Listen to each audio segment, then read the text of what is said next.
కాకినాడ జిల్లా తుని నియోజకవర్గం కోటనందూరు మండలం బుద్ధవరం గ్రామంలో వెలిసిన ఈ గొంపమ్మ అమ్మవారి జాతర మహోత్సవాలు అత్యంత వైభవంగా రైతు సంఘం ఆధ్వర్యంలో నిర్వహిస్తారు.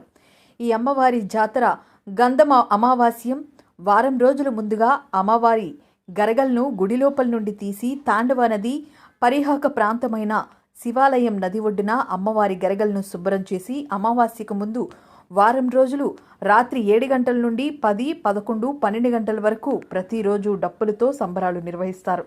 ఈ సంబరాల్లో ఎటువంటి అవాంఛనీయ సంఘటనలు జరగకుండా గ్రామ పెద్దలు చూసుకుంటారు.